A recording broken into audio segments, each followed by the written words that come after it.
Hello guys, ಎಲ್ಲರಿಗೂ ಸ್ವಾಗತ Kaushik update YouTube ಚಾನಲ್ಗೆ. ಇವತ್ತಿನ ಒಂದು ವಿಡಿಯೋದಲ್ಲಿ SLC ವಿದ್ಯಾರ್ಥಿಗಳು ಹಿಂದಿ ಎಕ್ಸಾಮ್ ಯಾರೆಲ್ಲ ಬರೆದಿದ್ರೆ ಅವ್ರಿಗೆ ಗುಡ್ ನ್ಯೂಸ್ ಅಂತಲೇ ಹೇಳ್ಬೋದು. ಈ ವರ್ಷ ಯಾರೆಲ್ಲ ಹಿಂದಿ ಎಕ್ಸಾಮ್ನ ಬರೆದಿದ್ರೆ ಎಲ್ಲ ವಿದ್ಯಾರ್ಥಿಗಳು ಪಾಸ್ ಅಂತಲೇ ಹೇಳ್ಬೋದು. ಹೆಂಗೆ ನಾವು ಪಾಸ್ ಆಗ್ತೀವಿ ಅಂತ ತುಂಬ ಜನ ಡೌಟಲ್ಲಿ ಇರ್ತಾರೆ ಈಗ. ಸೊ ಇವತ್ತಿನ ಒಂದು ವಿಡಿಯೋದಲ್ಲಿ ತಿಳಿಸ್ಕೊಡ್ತೀನಿ. ಚಾನಲ್ನ ಹೊಸ್ತಾ ಬಂದರೆ ಚಾನಲ್ನ ಸಬ್ಸ್ಕ್ರೈಬ್ ಮಾಡಿ, ಹಾಗೆ ಮರೀದ ಒಂದು ವಿಡಿಯೋಗೆ ಲೈಕ್ನ ಮಾಡ್ಕೊಳ್ಳಿ. ಬನ್ನಿ ವಿಡಿಯೋನ ಶುರು ಮಾಡೋಣ. ಯಾರೆಲ್ಲ SLC ವಿದ್ಯಾರ್ಥಿಗಳು ಹಿಂದಿ ಎಕ್ಸಾಮ್ನ ಬರೆದಿದ್ರೆ ನಮಗೆ ಗ್ರೇಡ್ ಕೊಡ್ತಾರೆ ಏನೋ ಅಂತ ತುಂಬ ಜನ ವಿದ್ಯಾರ್ಥಿಗಳು ಅಂದ್ಕೊಂಡಿರ್ತಾರೆ. ನಿಮಗೆ ಬಂದ್ಬಿಟ್ಟು ಯಾವುದೇ ಒಂದು ಗ್ರೇಡ್ ಅನ್ನೋದು ಇರೋದಿಲ್ಲ SLC ವಿದ್ಯಾರ್ಥಿಗಳಿಗೆ. ಈಗ ನಿಮಗೆ ಪಾಸಿಂಗ್ ಮಾರ್ಕ್ಸ್ ರೂಲ್ಸ್ ಹೆಂಗಪ್ಪ ಮಾಡಿದ್ದಾರೆ ಅಂದರೆ ನಿಮಗೆ 35% ಇದನ್ನು 33% ಇಳಿಸಿದ್ದಾರೆ. ನಿಮಗೆ ಇದೊಂದು ಗುಡ್ ನ್ಯೂಸ್ ಅಂತಲೇ ಹೇಳ್ಬೋದು.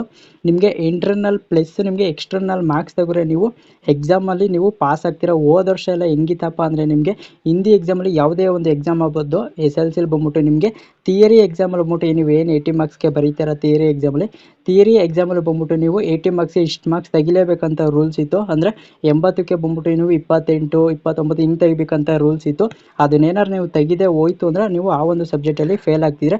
ಆದರೆ ಈಗ ಬಂದ್ಬಿಟ್ಟು ಕರ್ನಾಟಕ ಶಾಲಾ ಶಿಕ್ಷಣ ಮಂಡಳಿಯವರು ಏನು ಮಾಡಿದಾರಪ್ಪ ಅಂದರೆ ನಿಮಗೆ ಇಂಟರ್ನಲ್, ನಿಮ್ಮ ಒಂದು ಸ್ಕೂಲಲ್ಲಿ ಏನು ಇಂಟರ್ನಲ್ ಕೊಡ್ತಾರೆ ಅದು, ಮತ್ತು ನೀವು ಥಿಯರಿಲಿ ಏನು ಎಕ್ಸ್ಟರ್ನಲ್ ಮಾರ್ಕ್ಸ್ ತೆಗಿತೀರಾ ಅದನ್ನು ಸೇರಿಸಿ ಎರಡು ಪ್ಲಸ್ ಮಾಡಿ ನಿಮ್ಮನ್ನ ಪಾಸ್ ಮಾಡ್ತಾರೆ ಹಿಂದಿ ಎಕ್ಸಾಮಲ್ಲಿ ಬಂದ್ಬಿಟ್ಟು. ಮತ್ತು ಯಾವುದೇ ಒಂದು ಎಕ್ಸಾಮ್ ಆಗಿರ್ಬೋದು SLCಲಿ, ಸೊ ಅದುಗೆ ನಿಮ್ಮ ಪಾಸ್ ಮಾಡ್ತಾರೆ. ನಿಮಗೆ ಹಿಂದಿ ಎಕ್ಸಾಮಲ್ಲಿ ಬಂದ್ಬಿಟ್ಟು ನಿಮಗೆ ಇಂಟರ್ನಲ್ ಪ್ಲಸ್ಸು ನಿಮಗೆ ಎಕ್ಸ್ಟರ್ನಲ್ ಮಾರ್ಕ್ಸ್ ತೆಗೆದ್ರೆ ನೀವು ಪಾಸ್ ಆಗ್ತೀರಾ.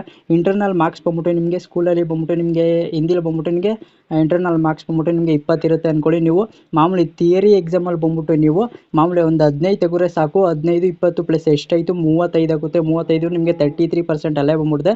ನೀವು ಹಿಂದಿ ಎಕ್ಸಾಮಲ್ಲಿ ಬಂದ್ಬಿಟ್ಟು ನೀವು ಪಾಸ್ ಆಗ್ತೀರಾ. ಮತ್ತು ಈ ಒಂದು ರೂಲ್ಸ್ ಬಂದ್ಬಿಟ್ಟು ಪ್ರೈವೇಟ್ ವಿದ್ಯಾರ್ಥಿಗಳಾಗಿರ್ಬೋದು, ಮತ್ತು ಫ್ರೆಶರ್ಸ್ ಆಗಿರ್ಬೋದು, ಮತ್ತು ರಿಪೀಟರ್ಸ್ ವಿದ್ಯಾರ್ಥಿಗಳಾಗಿರ್ಬೋದು. ಈಗ ನಾನು 2025 ಬರ್ದಿದ್ದೀನಿ ಬ್ರೋ, ನಮಗೂ ಈ ಒಂದು ರೂಲ್ಸ್ ಆ್ಯಡ್ ಆಗುತ್ತೆ ಅಂತ ಕೇಳ್ಬೋದು ನೀವು. ಹೌದು, ನಿಮಗೂ ಕೂಡ ಆ್ಯಡ್ ಆಗೇ ಆಗುತ್ತೆ. ಇಂಟರ್ನಲ್ ಪ್ಲಸ್ ನಿಮಗೆ ಎಕ್ಸ್ಟರ್ನಲ್ ಮಾರ್ಕ್ಸ್ ತೆಗೆದ್ರೆ ನೀವು ಪಾಸ್ ಆಗ್ತೀರಾ ಹಿಂದಿ ಎಕ್ಸಾಮಲ್ಲಿ ಬಂದ್ಬಿಟ್ಟು. ಇನ್ನೊಂದು ಏನಪ್ಪ ಅಂದರೆ ಕೆಲವು ವಿದ್ಯಾರ್ಥಿಗಳು ಅಂದ್ಕೊಂಡಿರ್ತಾರೆ ನಮಗೆ ಹಿಂದಿ ಎಕ್ಸಾಮಲ್ಲಿ ಬಿಡು ಫೇಲ್ ಆದರೂ ಕೂಡ C ಗ್ರೇಡ್ನ ಕೊಡ್ತಾರೆ.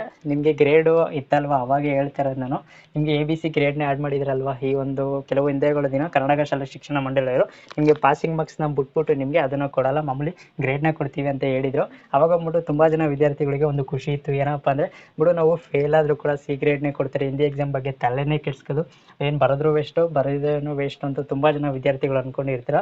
ಅವ್ರಿಗೆ ಬಂದ್ಬಿಟ್ಟು ನಿಮಗೆ ಇದೊಂದು ಗುಡ್ ನ್ಯೂಸ್ ಅಂತಲೇ ಹೇಳ್ಬೋದು. ಇಂಟರ್ನಲ್ ಪ್ಲಸ್ ನಿಮಗೆ ಎಕ್ಸ್ಟರ್ನಲ್ ಮಾರ್ಕ್ಸ್ ತೆಗೆದ್ರೆ ನೀವು ಪಾಸ್ ಆಗ್ತೀರಾ ಹಿಂದಿ ಎಕ್ಸಾಮಲ್ಲಿ ಬಂದ್ಬಿಟ್ಟು. ಸೊ ಎಲ್ಲ ವಿದ್ಯಾರ್ಥಿಗಳು ಪಾಸ್ ಆಗ್ತೀರಾ. ಏನಾದ್ರು ಡೌಟ್ ಇತ್ತು ಅಂದರೆ ಕಮೆಂಟ್ ಸೆಕ್ಷನಲ್ಲಿ ತಿಳಿಸಿ, ರಿಪ್ಲೈ ನಾನು ಮಾಡ್ಕೊಡ್ತೀನಿ. ನಿಮಗೆ ರಿಸಲ್ಟ್ ಬಂದ್ಬಿಟ್ಟು ಇದೇ ತಿಂಗಳು 24, 25 ಎಂಡಿಂಗಲ್ಲಿ, ಏಪ್ರಿಲ್ ಎಂಡಿಂಗಲ್ಲಿ ನಿಮಗೆ ಲಾಸ್ಟ್ ವೀಕಲ್ಲಿ ಬರುತ್ತೆ ಅಂತಲೇ ಹೇಳ್ಬೋದು. SLC ಎಕ್ಸಾಮಲ್ಲಿ ನೀವು ಎಷ್ಟು ಸ್ಕೋರ್ ಮಾಡ್ಬೇಕಂತೀರಾ ಸೊ ಕಮೆಂಟ್ ಸೆಕ್ಷನಲ್ಲಿ ತಿಳಿಸಿ. ಎಷ್ಟು ನೀವು ಎಕ್ಸ್ಪೆಕ್ಟ್ನ ಮಾಡ್ತೀರಾ ನನಗೆ ಎಷ್ಟು ಮಾರ್ಕ್ಸ್ ಬರುತ್ತೆ ಅಂತ ಸೊ ಕಮೆಂಟ್ ಸೆಕ್ಷನಲ್ಲಿ ತಿಳಿಸಿ, ರಿಪ್ಲೈನ ಮಾಡ್ಕೊಡ್ತೀನಿ. ಏನಾದ್ರು ಡೌಟ್ ಇತ್ತು ಅಂದರೆ ಕಮೆಂಟ್ ಸೆಕ್ಷನಲ್ಲಿ ತಿಳಿಸಿ. ಸಿಗೋಣ ಮತ್ತೊಂದು ವಿಡಿಯೋದಲ್ಲಿ ಎಲ್ಲರಿಗೂ ನೋಡ್ತೀನಿ. ಕೌಶಿಕ್ ಅಪ್ಡೇಟ್ ಇರುತ್ತೆ. So thank you for watching.